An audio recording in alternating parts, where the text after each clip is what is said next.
convidar você a abrir a sua Bíblia, 1 Pedro capítulo 2, do verso 4 a 6. O Senhor colocou uma palavra no meu coração, né, a respeito desse momento que nós estamos vivendo como igreja, nessa noite que vamos receber aqui, né, os nossos novos membros. Quem pode dizer amém por isso aqui? Glória a Deus, né? Hoje é tempo de festa, hoje é tempo de celebração, né? Já tivemos aqui na sexta-feira as novas criaturas aí, né? Quem foi batizado aqui, levante a mão, sexta-feira. Vamos dar uma grande salva de palmas para essas novas criaturas.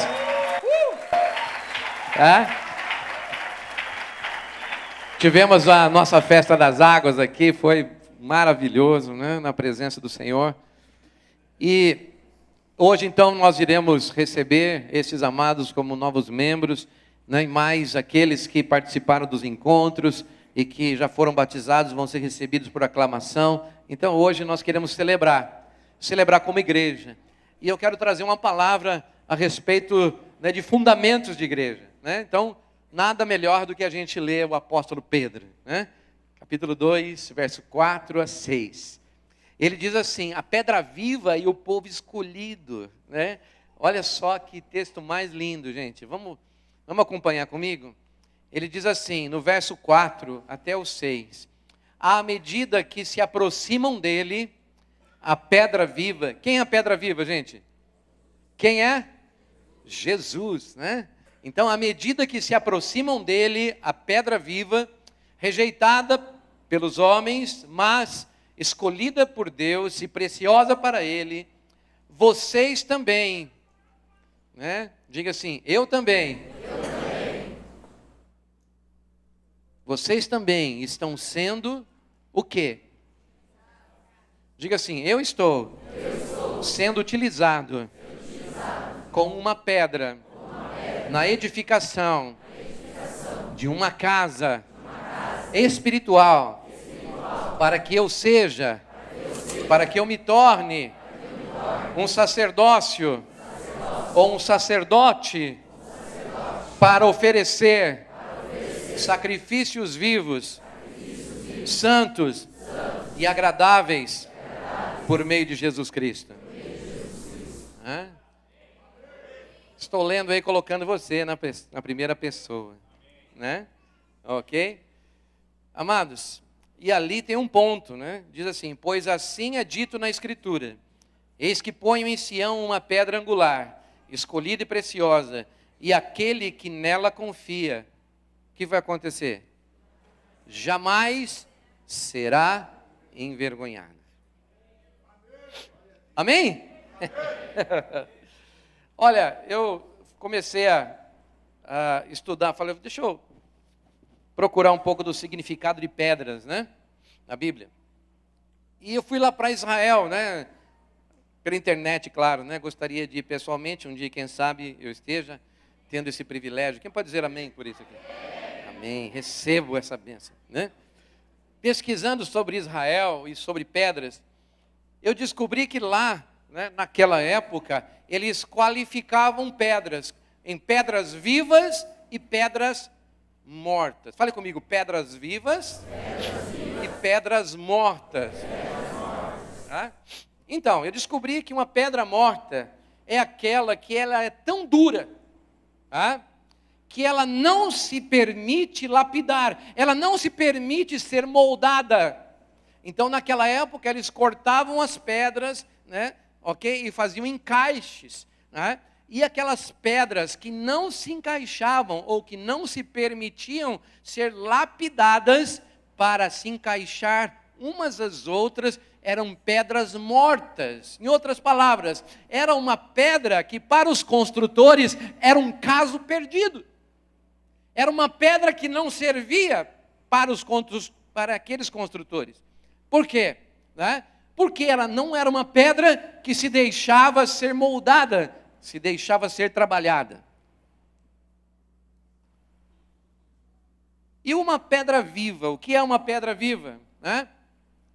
Ao contrário disso, né? Os construtores então separavam, essas aqui são mortas, não dá para a gente trabalhar, porque eles só trabalhavam no molde e no encaixe, né? E a pedra então, a viva, é aquela que aceita as batidas da lâmina, né? Dos martelos, que apesar da dor que sentiam, né, ela aceita o desafio de ser moldada e lapidada para encaixar no molde. Então eles faziam os moldes das pedras e aí lapidavam as pedras para que elas se encaixassem no molde. O que isso tem a ver comigo? O que isso tem a ver com a igreja? O que isso tem a ver com a gente? Né? Vamos fazer uma pergunta para ver se isso tem alguma coisa a ver? Tá? Você, lendo esse texto, que fala que nós somos pedras o quê? Pedras vivas. O texto diz que nós somos, mas a pergunta é outra. A pergunta é se você é uma pedra viva.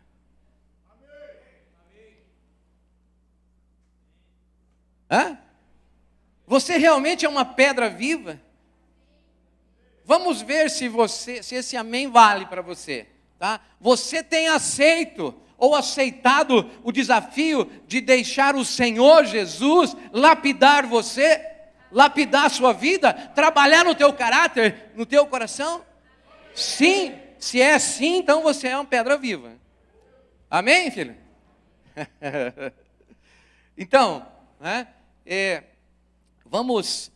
eu quero fazer um comparativo agora, lá no Velho Testamento, para a gente fazer um paralelo. 1 Reis, capítulo 5, texto muito conhecido a respeito da construção do templo de Salomão. Tá? Lá em 1 Reis, capítulo 5, verso 17 e 18, nós vamos encontrar algo aqui. A edificação do primeiro templo em Jerusalém, né? Nós vamos ler aqui. Vamos ver. Verso 17. E mandou o rei, quem é o rei dessa época? Quem? Salomão, filho. Tá? O rei aqui, né? Mandou o rei que trouxesse pedras grandes e pedras valiosas, pedras lavradas para fundarem o que? A casa. E as lavraram os edificadores de Irão e os giblitas, e preparavam a madeira e as pedras para edificar a casa. Ok? Então, nós estamos cantando hoje que casa é o quê? Deus decidiu o quê? Não habitar em templos construídos por mãos humanas. Ele habita onde? Eu sou casa. Fale quem? Eu sou. Casa. Lugar de Deus. Ele habita em mim. Isso é porque estamos na nova aliança. Né? Ok? Mas na velha aliança, lá eles construíam templos para que o Senhor se manifestasse e ali habitasse. Então a edificação lá do primeiro templo, né, em Jerusalém, é uma maravilhosa figura profética. Então quando eles constroem o templo lá, o famoso templo de Salomão, ok? Eles estavam prefigurando, era uma figura profética do que iria acontecer na nova aliança. Salomão recebeu de seu pai Davi a incumbência de construir o quê? Uma casa, mas na verdade não era uma casa, era um templo ou um palácio, na verdade, para Deus. Um lugar que seria a referência da presença do Senhor, não apenas para o povo, mas para todas as nações da terra.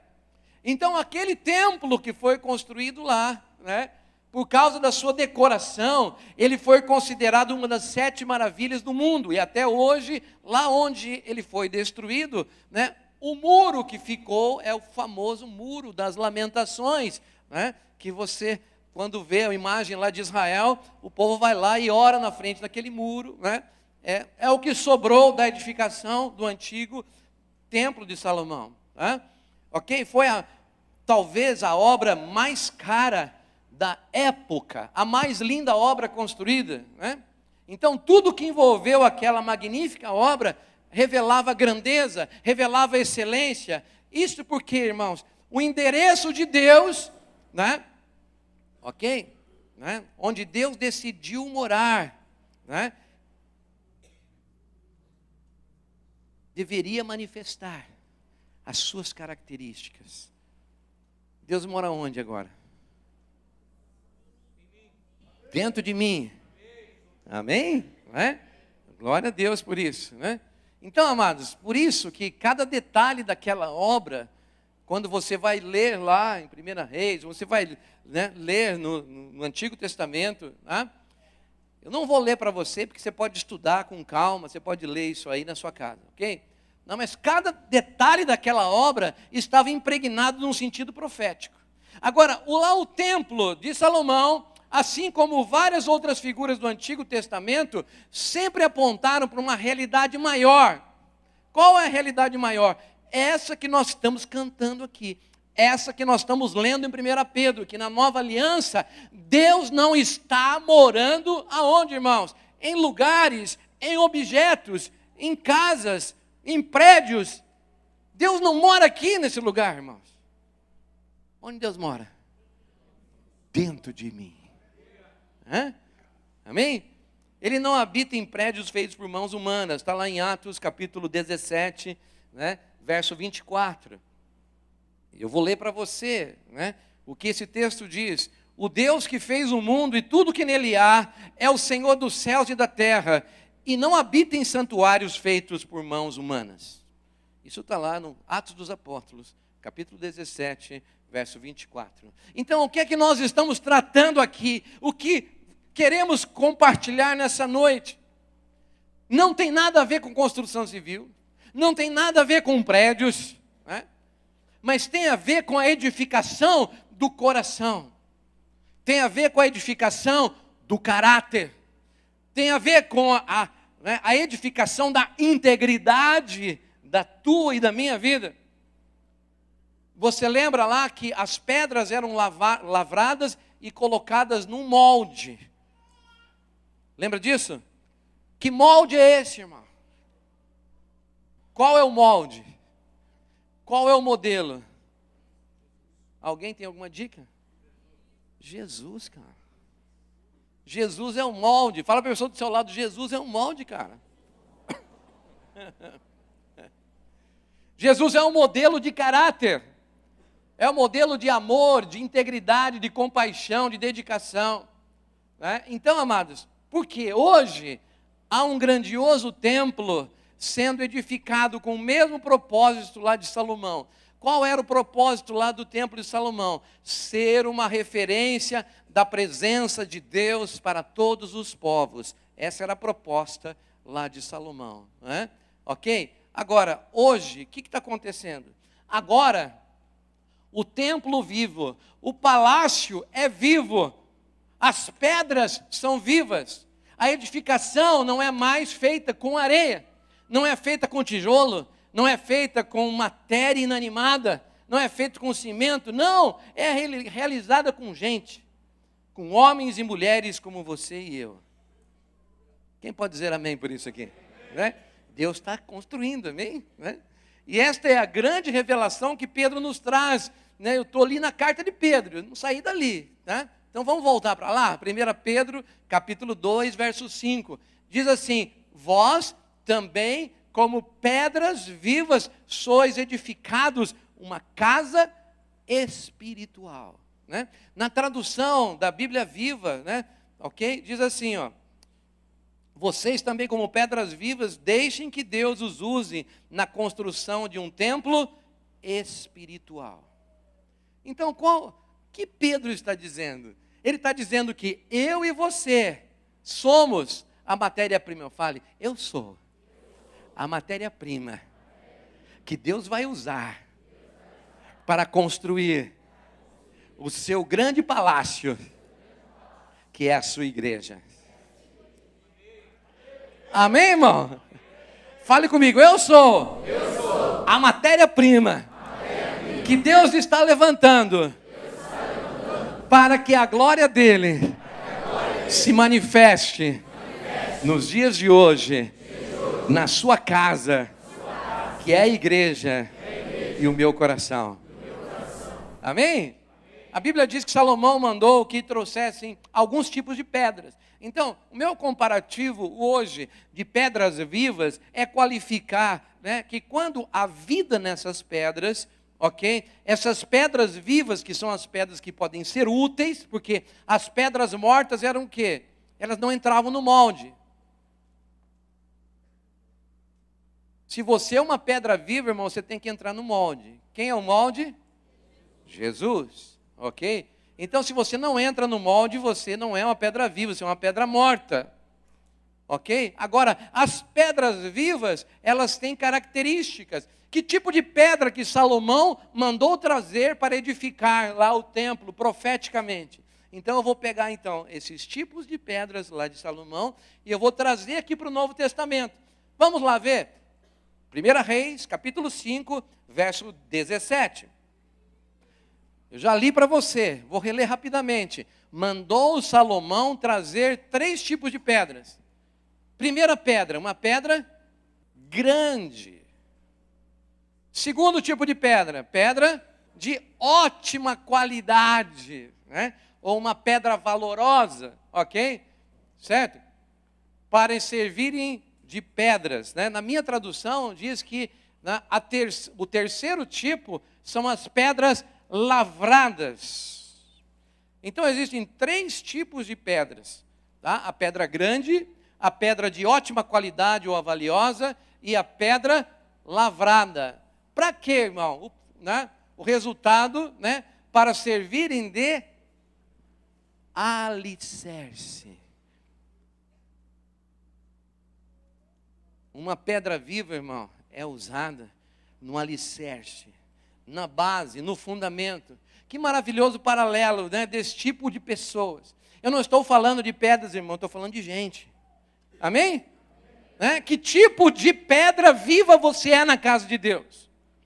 Uma pedra grande, uma pedra valiosa, de ótima qualidade, tá? Ou você também é uma pedra lavrada, que é aquela capaz de permitir, né, que algo especial seja feito com você. Amém, filho? Então, nós, né, é desse tipo de gente, ou desse tipo de pessoas, que Deus precisa nos dias de hoje, para que o templo, né, chamado igreja, seja acabado e a sua glória finalmente possa se manifestar.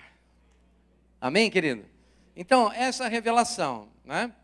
Uma revelação assim, fale assim comigo. Nós fomos salvos, fomos separados do pecado, fomos comprados e agora Deus quer nos usar para a construção do seu magnífico palácio, esta igreja. Amém? Olha aí. Esse vai ser uma pedra naquela, né? É isso aí, filho, está comigo, não, né? E a semelhança, amados, de Salomão, Deus está mandando que sejam trazidas aqui para a igreja Carisma pedras grandes, pedras preciosas ou pedras de ótimas qualidades, pedras lavradas para que a sua igreja seja construída. Quem pode dizer amém por isso aqui?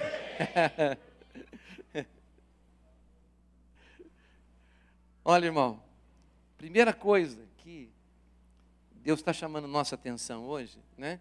Que a gente deve se apresentar como uma pedra grande. Fala assim, eu preciso me apresentar para Deus como uma pedra grande. Amém? Nós precisamos ser e nós precisamos preparar os novos crentes. Vocês que estão chegando aqui, irmãos, né? Nós queremos preparar vocês para que vocês se tornem nessa casa pedras grandes, vivas, né? Que podem ser úteis, podem ser usadas. Alguém pode falar um amém aqui? Ok, né? Ninguém aqui quer insuflar o ego de ninguém, irmão. Eu estou dizendo o seguinte, que a pedra ou é viva ou ela é morta. Tá? Agora, se ela é viva, ela vai ter que se encaixar dentro de um propósito. Agora, o propósito é de Deus, não é o teu nem o meu. Amém? Tá? Eu estou falando de gente, né? Ok? Na igreja, uma pedra grande. Eu estou falando de uma mentalidade. Eu estou falando de uma fé. Eu estou falando de uma visão. Eu estou falando de pessoas, de gente que pensam grande, que enxergam grande, que frutificam grande. Portanto, irmãos, é necessário, é preciso que façamos cair por terra, na nossa vida, na sua vida, na vida da nossa igreja, o que eu chamo de fortalezas da tacanhice. Vamos explicar isso.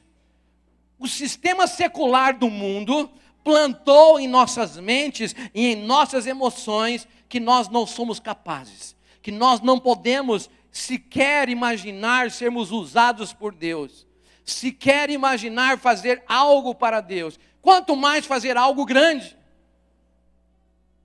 O que eu chamo de tacanhice? Aquela mentalidade, você já viu aquela mentalidade? Como é que você está? Não vou nem falar, irmão, como é que você está? Tá bom. Tem outros que falam assim, como é que está? Ah, tá ruim, mas tá bom. A cultura se melhorar estraga. Como assim, irmão? Não pode melhorar?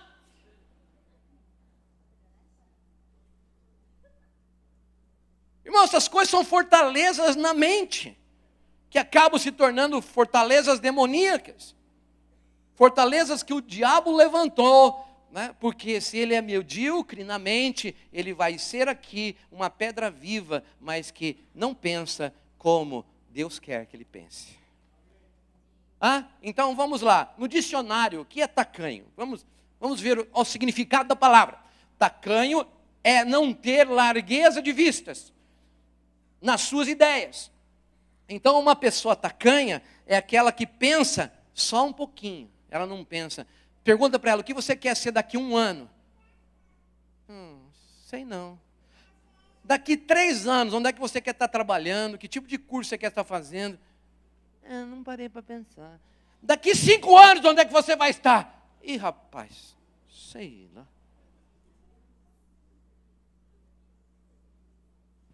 Então, ser tacanho é não ter largueza nas vistas, quer dizer, é não conseguir projetar, enxergar um futuro. Ele só enxerga até o narizinho, assim.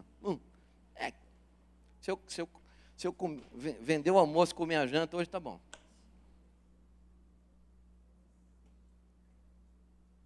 Mas onde está a visão? Ser tacanho é ser pequeno, é ser estreito. Eu coloquei uma frase aqui, deve estar nas minhas notas aí, no PowerPoint, né? Que o homem é aquilo que ele pensa durante o dia inteiro. Fale comigo. Repete assim comigo. O homem é aquilo que ele pensa durante o dia inteiro. Então vamos ver, vamos fazer uma perguntinha para te ajudar. O que você está pensando o dia inteiro? O que é que você pensa quando você levanta? Põe o pé da cama. Ó dia, ó céus, ó azar. O que você pensa na hora do almoço? O que você pensa no começo da tarde? O que você tem pensado? O que eu quero dizer, irmão, é o seguinte: onde é que está o seu foco? Lá no Velho Testamento, né, tem alguns personagens que eu vou citar, depois você pode ler na sua casa. Tá? Um desses personagens, ele nos ajuda a traduzir um pouquinho sobre isso. Neemias. Quando alguns mensageiros foram perguntar para Neemias, foram falar com ele, né, a resposta dele foi esta: olha, eu estou executando um grande projeto, eu não posso descer, porque eu vou parar a obra para ir encontrar-me com vocês. Muitas pessoas chegaram para esse líder. Neemias estava fazendo, né, a reconstrução dos muros da cidade de Jerusalém que foi destruída. E ele fala: eu estou numa grande obra, e eu não posso parar por picuinhas, porque um mensageiro veio trazer uma mensagem que eu nem sei do que se trata, nem sei do que é, tá? Não quero saber, porque eu não posso parar, porque eu estou realizando uma grande obra, eu estou construindo um grande templo. Em outras palavras, a resposta de Neemias para essas pessoas foi o seguinte: eu estou num grande projeto, e que não pode ou que não podia parar. Né? O que ele estava dizendo? Eu não posso parar, eu não posso me distrair com as propostas dos inimigos, porque alguns daqueles mensageiros eram mensageiros de Sambalate. Depois você pode estudar, você vai descobrir quem era o tal do Sambalate. Né? Era a versão daquela época para o cramunhão, para o Satanás, né? Para o inimigo, para o chifrudo, entendeu? Era o mensageiro das trevas. Agora, que lição a gente tira para a nossa igreja hoje? Né? Que lição que eu tiro para a minha vida?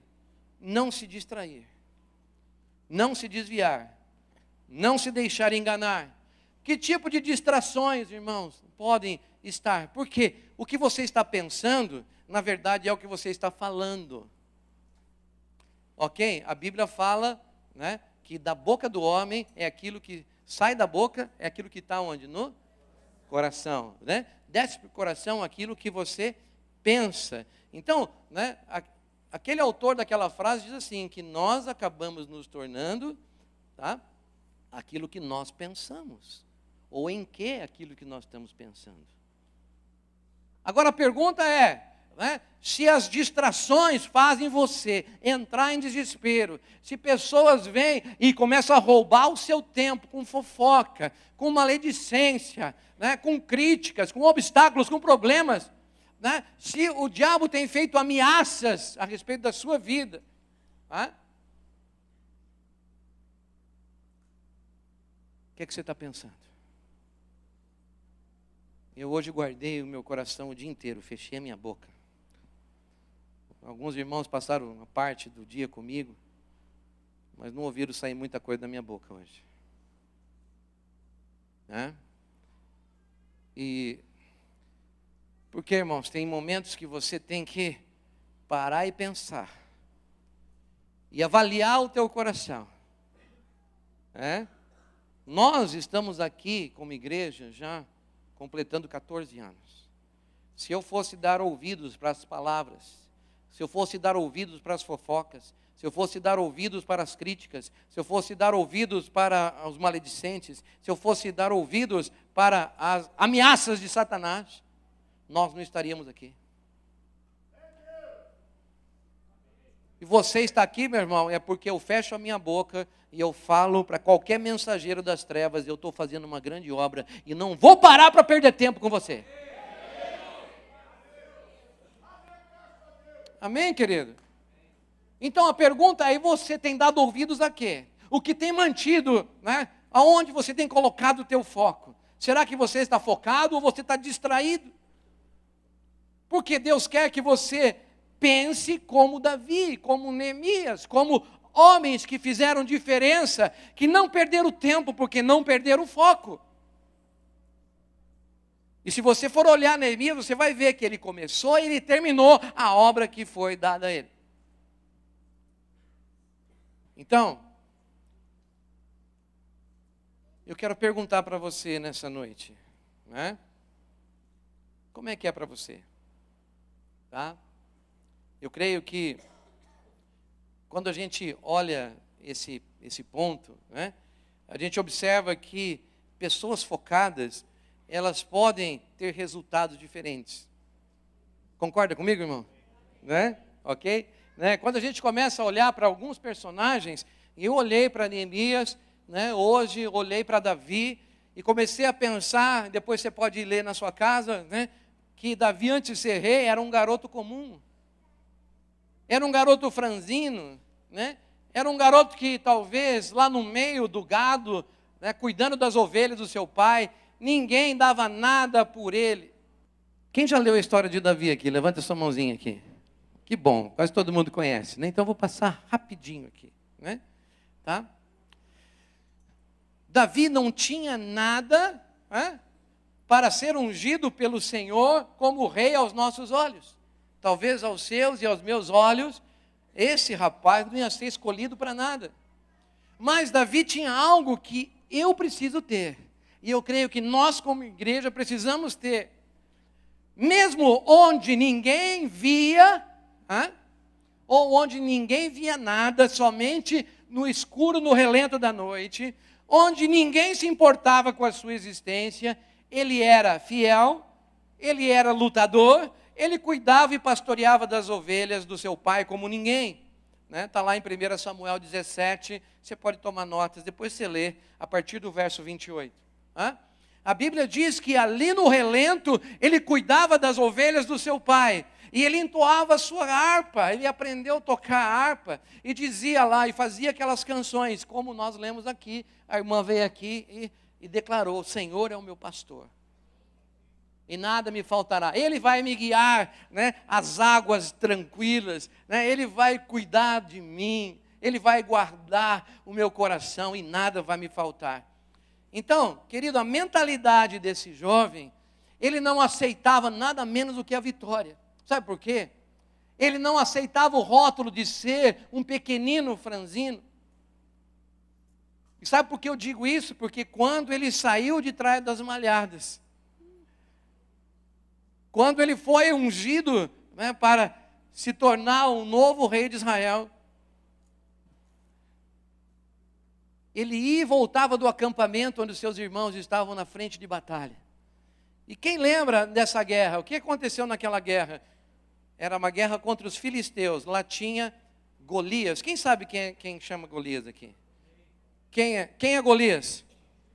Gigante, É o cara que ninguém queria enfrentar. E aí chega aquele rapazinho franzino entregando os pães.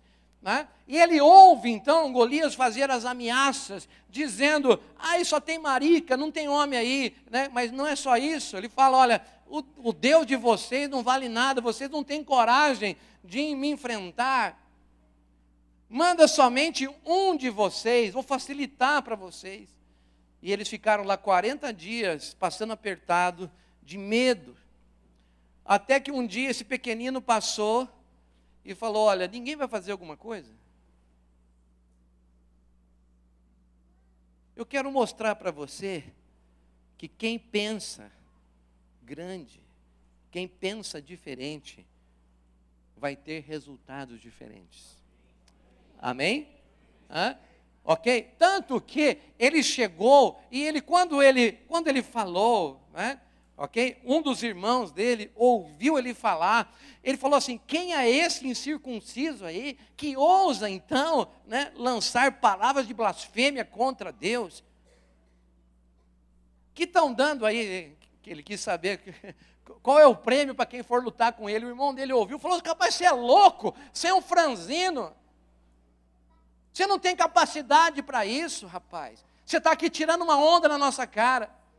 Eliabe, que era aquele, quando Samuel chegou, olhou para Eliabe e levantou e pegou o óleo e falou, vou ungir que é este o novo rei. Deus falou, para aí, Samuel, você não sabe nada, você está olhando como o homem vê, você está olhando a aparência, mas eu vejo o coração. E quem ele escolheu daquela casa? Não foi o Eliabe grandão, fortão, saradão, escolheu o cara de visão, que era o franzino, o pequeno aos olhos dos outros, tanto que ele chegou na frente de Saul, e Saul falou para ele, olha, não posso mandar você, porque Golias é um guerreiro treinado, e você não sabe nada de guerra. Sabe o que ele respondeu? Ele falou assim, olha, enquanto vocês estavam aí passando essa vergonha, eu estava lá matando o urso, e eu estava enfrentando leões para cuidar das ovelhas do meu pai. Então, o mesmo Deus que me livrou dos leões e me livrou dos ursos, Ele vai me livrar da mão desse filisteu incircunciso. Aí calou a boca de todo mundo, falou assim, manda o cara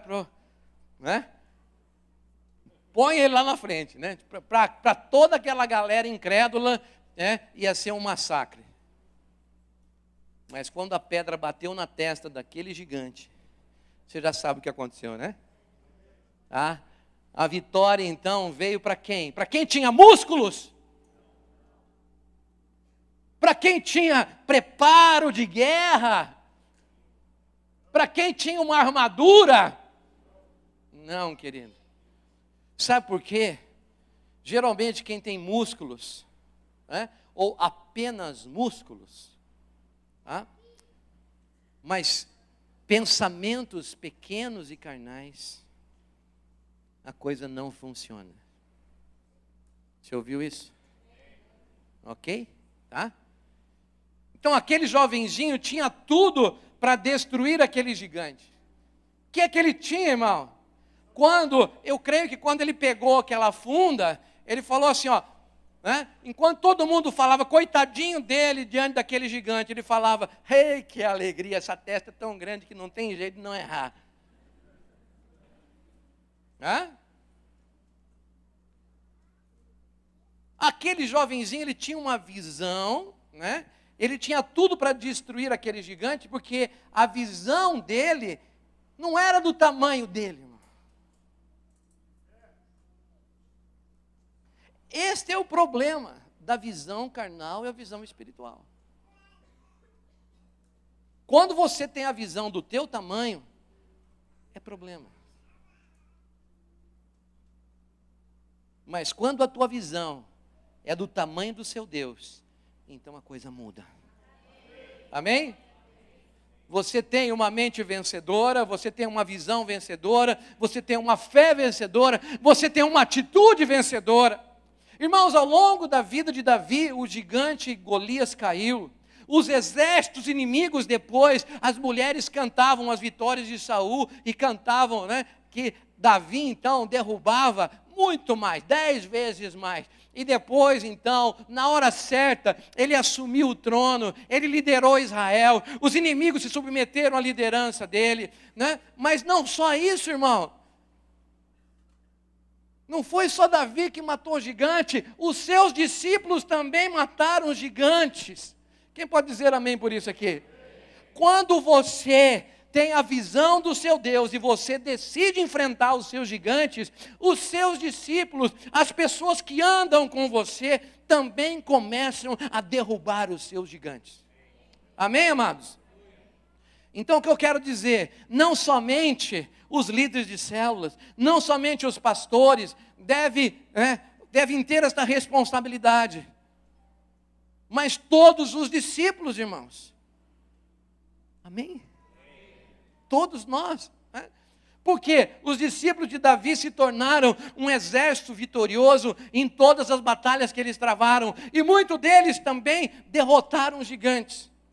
Então, o que eu quero dizer nessa noite, que Deus quer que você lute as suas batalhas, que você as vença em nome de Jesus. Deus quer que você encare os seus gigantes e que você os derrote em suas batalhas pessoais. E eu pergunto para você, qual é o Golias da sua vida? Qual é o Golias em forma de dificuldade, obstáculo, problema, que você está enfrentando hoje e que precisa cair hoje? Qual é, irmão?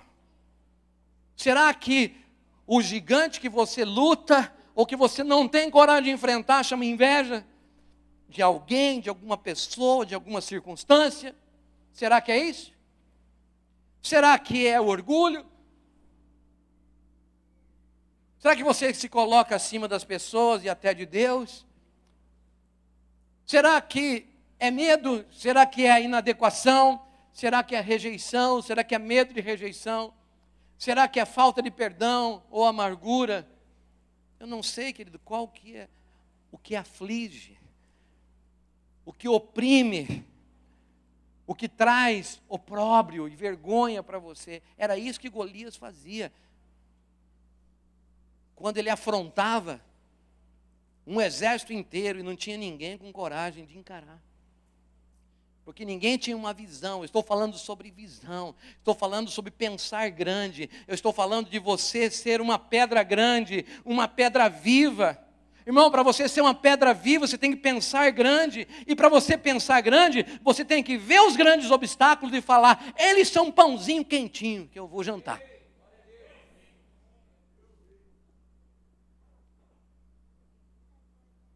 Quais são para você? Pensa aí. Porque Deus quer fazer de você uma pedra? Uma pedra? Amém. Segunda coisa que devemos ser? Fale comigo. Deus quer que eu me apresente com uma pedra valiosa na sua casa. Uma pedra valiosa, irmão, é uma pedra de boa qualidade.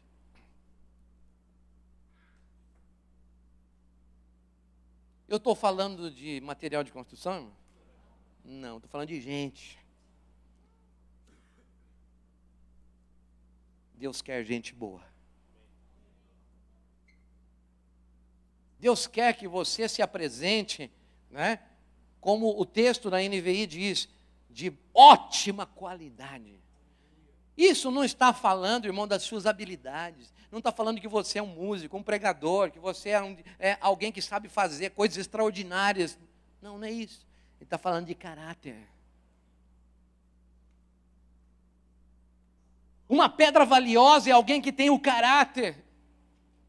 Nós precisamos ser e preparar os crentes novos para que sejam e que se tornem pedras valiosas, pedras valorosas, pedras preciosas.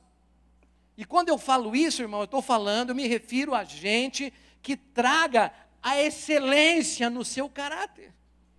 Irmão, ótima qualidade. Não existe, está ruim, mas está bom. Não existe para uma pessoa que quer ser um ótimo crente, um ótimo discípulo, uma pessoa valiosa para Deus, você não saber qual é o seu dom. Você não saber aonde você quer estar daqui 1 ano, 3 anos, 5 anos. Você tem que planejar o seu futuro. Você tem que falar, eu preciso casar, eu preciso construir uma família, eu preciso ter uma casa, eu preciso ter um trabalho, eu preciso ter um negócio, eu preciso ter uma profissão, eu preciso desenvolver um ministério que seja frutífero. Então, rapaz, presta atenção, homem de Deus, mulher de Deus. Deus precisa de gente de ótima qualidade. Amém, querido? E você tem que se apresentar. Não é ficar esperando, vai cair a excelência do céu. Não, irmão, não vai cair a excelência do céu.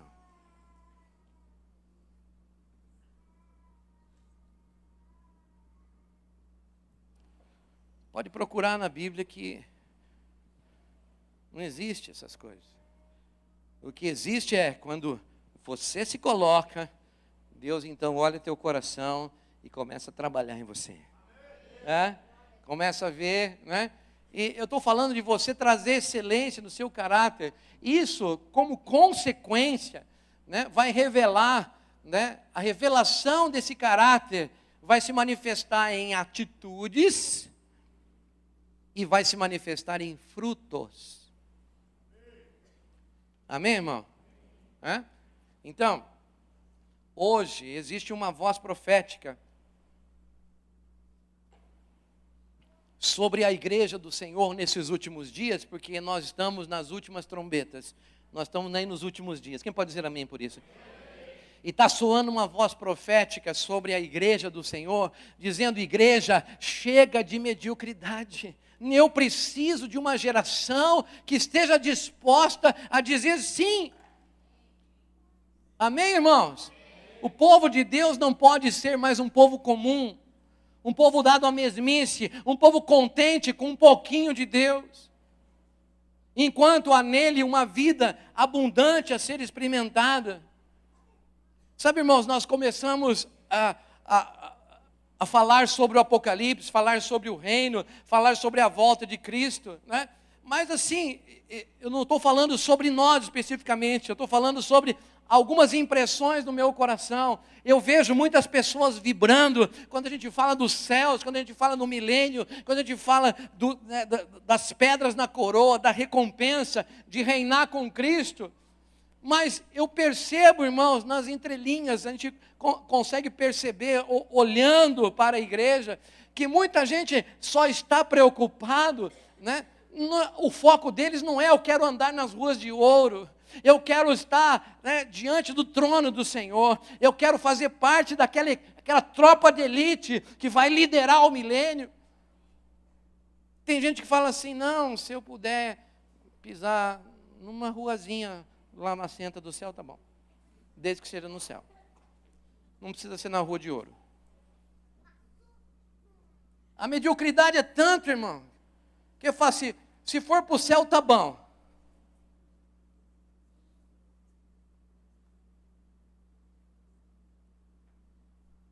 Irmãos, preste atenção, isso é uma conclusão triste. A respeito de alguns irmãos que eu já conheci, já vi passar pela minha vida. Me passaram essa ideia. Não querem mais de Deus, não querem se comprometer com Deus, não querem realizar, não querem empreender mais para Deus. É o seguinte, não precisa estar na rua de ouro, não preciso reinar com Cristo, eu só preciso pisar no céu, mesmo que seja num cantinho lá, mesmo que seja numa rua barrenta. No meu céu não vai ter rua barrenta nenhuma, né? Mas não sei que céu que ele quer pisar. Mas tem gente que tem essa mentalidade. Se eu for salvo, tá bom. Aí você fala, mas que tipo de crente que você é? Que tipo de pedra viva que você é? Não, se eu ouvir os louvores, pelo menos de longe já tá bom. Eu não preciso participar do louvorzão do céu. Tá ruim, mas tá bom. Deixa como é que tá para ver como é que fica. O que importa é que eu entre no céu. E assim vão levando uma vida de crente muito morna. Isso é mediocridade, né? Lá em Apocalipse 3,16, Jesus advertiu sobre uma maneira de viver da igreja, né? Lá para Laodiceia, quanto à mentalidade, eu já preguei sobre isso, uma mentalidade, né? Lá, olha só o que está dizendo lá em Apocalipse 3,16, põe para mim esse texto, né? Quando Jesus estava falando, ele estava falando sobre esse contexto, né? Dizendo, porque são apenas mornos, porque nem frios, nem quentes, então eu vou logo vomitá-los da minha boca. Ou, como está aqui, né? Estou a ponto de vomitá-los da minha boca. Gente com a mentalidade tacanha, Deus está dando ânsia de vômito em Deus.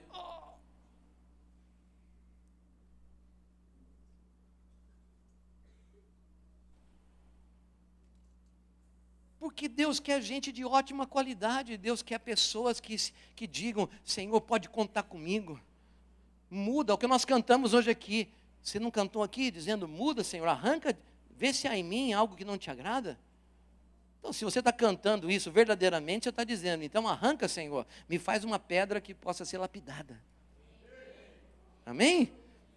O texto da palavra nos desafia a sermos pedras preciosas, pedras valorosas, pessoas que buscam a excelência, a realização completa dos propósitos de Deus em nossas vidas. Então, eu quero colocar um ponto aqui. Nossa vida tem que revelar em tudo o padrão. Qual que é o padrão? É o molde. Lembra do molde? Deus está trabalhando em nós para a gente se encaixar no molde, né? O molde de Cristo é um molde de mediocridade, irmão? Não, é um molde de excelência. Tudo que Ele fez foi extraordinário. Quem pode dizer amém por isso, né? Então, e Deus quer trazer esse padrão de excelência para nós. Porque, irmão, se eu quero ir para o céu, eu tenho que trazer o padrão de excelência do céu para a minha vida. Sim ou não, irmão? Amém ou não? O que eu estou falando? Se o céu é lindo, se é sublime, se é espetacular, se é de santidade absoluta, então a nossa vida tem que refletir isso de alguma maneira, irmão. A nossa vida com Deus, o nosso ministério, a nossa família, a nossa saúde, nossas finanças, nossa profissão, enfim, tudo que formos e fazermos precisa trazer a marca do precioso, a marca do valoroso, do superior, do melhor, porque você é escolhido de Deus. Amém? Fomos escolhidos, fomos marcados. Agora é claro que isso custa um preço, né? Tem um preço sim. Você não tropeça em pedras preciosas andando na rua, né? Certo? Uma pedra preciosa, né? Ela não é tão simples de encontrar. É necessário cavar, é necessário garimpar, é necessário buscar com perseverança, né? Mas eu quero dar uma boa notícia para você. Lembra que a gente cantou? O que a gente cantou? Eu sou o quê? Casa. Um lugar de quê? Lugar de Deus. Ele habita em? Ele é medíocre? Ele é descomprometido. Ele é infiel. Então, irmão, esse é o meu padrão. Você pode dar uma salva de palmas para Deus? Ele é o teu padrão, Ele habita dentro de você. Ele está aí dentro. E esse é o padrão que você tem que seguir. É para lá que a gente tem que ir. Amém, gente? Não podemos cantar algo que não seja real, que não seja verdadeiro. E eu quero concluir, né? Ok? Dizendo o seguinte, que eu já falei um pouquinho, né? O terceiro tipo de pedra, pedras lavradas. Fale comigo. Deus quer usar a minha vida como matéria-prima, uma pedra viva, lavrada por Ele. O que é lavrar? Lavrar é um dos significados de lapidar, de polir. Irmão, quando você pega uma pedra, né? Ok? Aí assim, você fez os cortes, mas de repente tem aqueles cantinhos assim, aquelas lasquinhas. Então o que você faz? O que é o lavrar? Depois que cortou, ainda sobrou algumas rebarbas. Quem já ouviu falar desse negócio? Rebarba. Acho que você entendeu o que eu falei, né? É aquelas coisinhas que não ficam 100% retinhas, né? E aí tem que lavrar a pedra. Então pega, vai polir.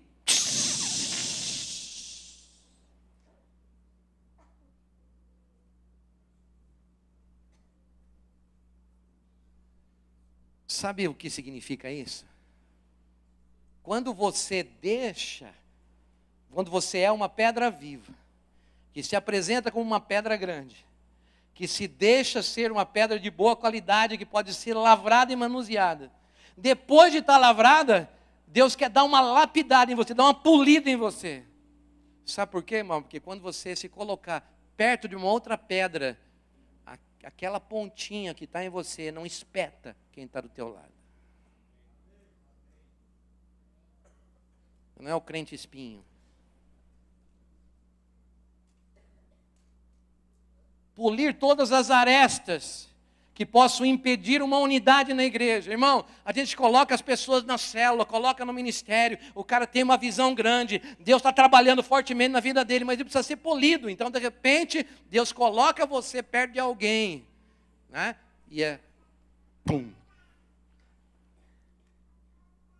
Quando encosta uma pedra na outra, pode ser que dê alguns desajustes. Assim, ai, mas nossa, o que está acontecendo? E tal.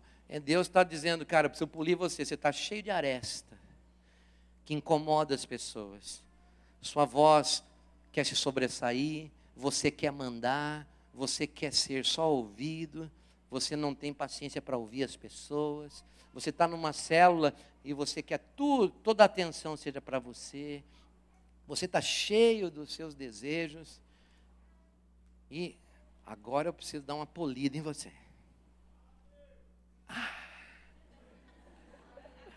Salvo por um aqui.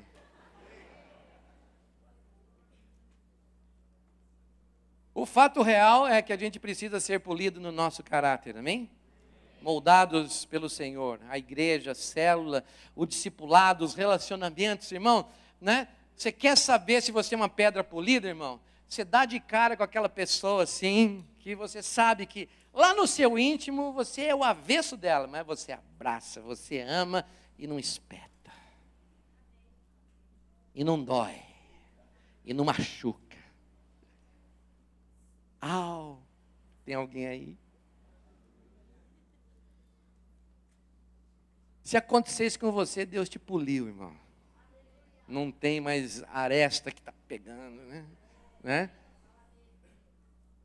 E se não, irmão, está na hora de deixar polir. Está na hora de deixar Deus tratar. Tem uma frase que sabe por quê, irmãos?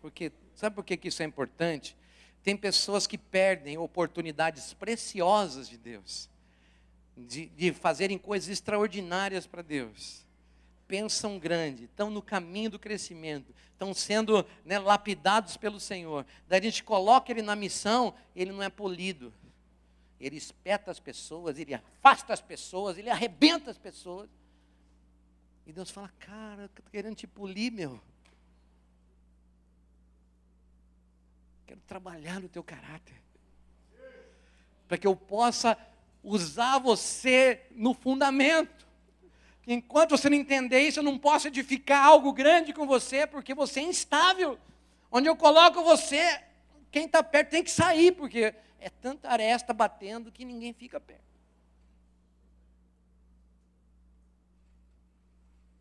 Agora, se você é uma pedra polida, irmão, Deus pode colocar e falar, encaixou perfeito. Está funcionando. Eu posso edificar algo grande em cima, que vai ser tremendo. Quem pode dizer amém por isso aqui?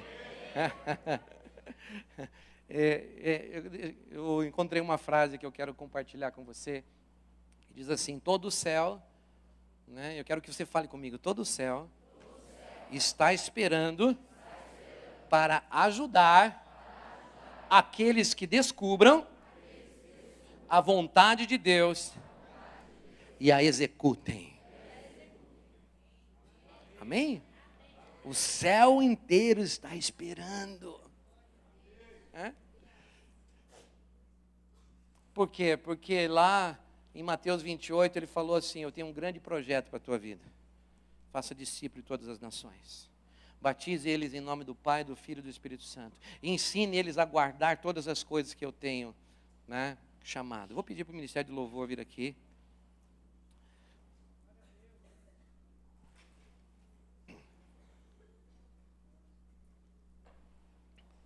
Enquanto eles vêm, amados, quero que você não preste atenção em mim aqui.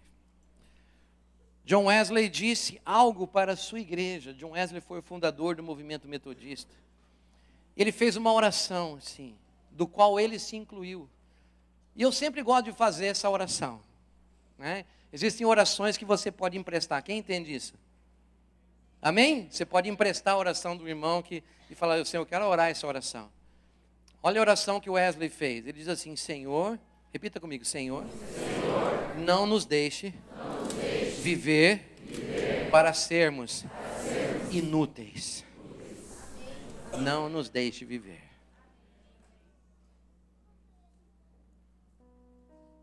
Eu quero perguntar para você. Você deseja realizar algo especial para Deus e ser uma pessoa útil no reino? Você já sabe que área que Deus quer te usar? Sabe ou não sabe? Talvez seja na área de fazer discípulos. Talvez seja na área de ministrar as crianças.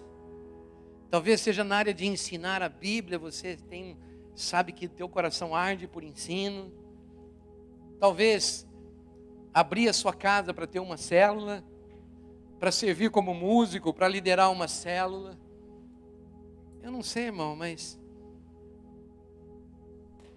você quer fazer essa oração de John Wesley na sua vida?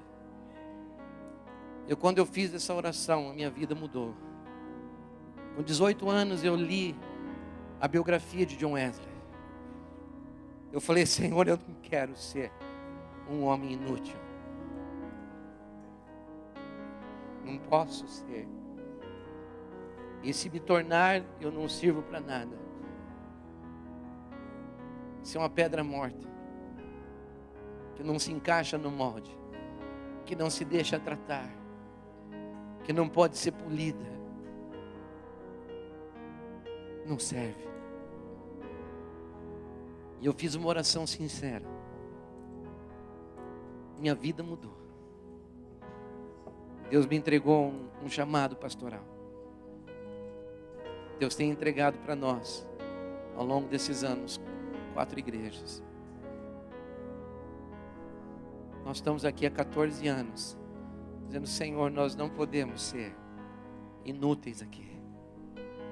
Queremos ser uma igreja útil para o Senhor. Queremos servir ao Senhor.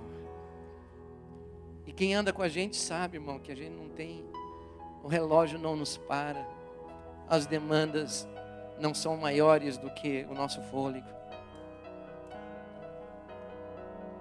A gente trata todo mundo igual, porque a gente sabe, irmão, que se você se apresentar com uma pedra, Deus te molda, Deus né? Eu posso olhar para você e falar, esse franzino vai chegar onde? Mas Deus olha para você e fala, meu gigante está aí. Eu posso olhar você de uma maneira errada, como Samuel olhou para Davi de forma errada.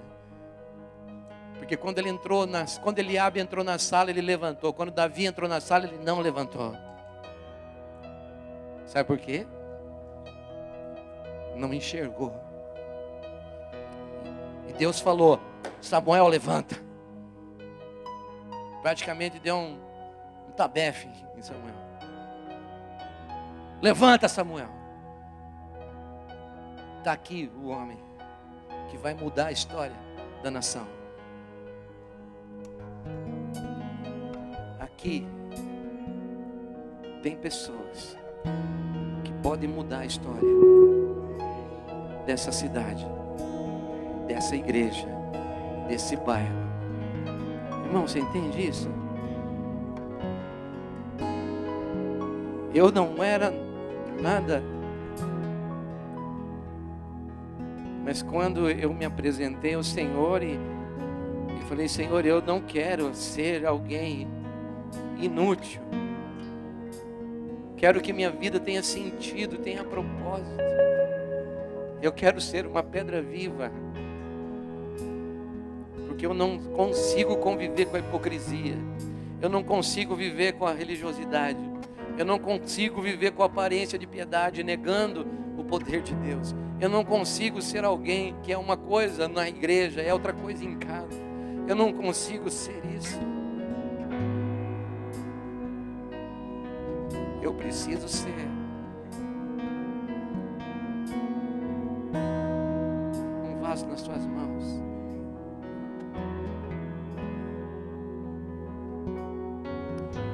Eu quero nessa noite que você pergunte para você se você quer fazer essa oração nessa noite e perguntar para Deus, Deus, onde é que eu posso ser útil nessa casa? Será que é ministrando as nossas crianças? Será que é participando dos ministérios de música? Será que é participando dos ministérios de ensino? Eu não sei, irmão, mas eu quero que você feche os teus olhos agora e você pense.